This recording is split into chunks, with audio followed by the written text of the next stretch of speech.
রংপুরে স্বেচ্ছাসেবক দলের নেতাকে নির্যাতনের অভিযোগে মেট্রোপলিটন কোতোয়ালি থানার ভারপ্রাপ্ত কর্মকর্তা ৫ পুলিশ সদস্যকে প্রত্যাহার করা হয়েছে।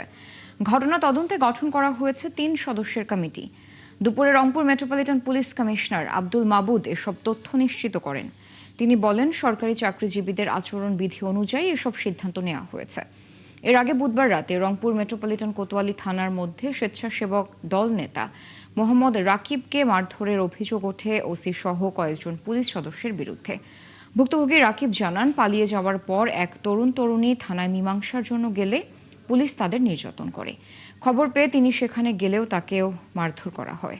পুলিশ কাউকে পেটায় নাই এখানে, কারণ হচ্ছে পুলিশ কোনো পক্ষের না, দুই পক্ষে উত্তেজনা সৃষ্টি হয়েছিল, শুধু পুলিশ সেই উত্তেজনাটাকে প্রশমিত করতে চেষ্টা করেছে। বিভাগীয় ব্যবস্থা বলতে যেটা বোঝায় সেটা আমরা তদন্ত কমিটির রিপোর্ট পাওয়ার প্রেক্ষিতে তদন্ত কমিটি 2 দিনের মধ্যে রিপোর্ট দিবেন এবং এই রিপোর্ট পাওয়ার প্রেক্ষিতে আমরা পরবর্তী আইনানুগ ব্যবস্থা নিব।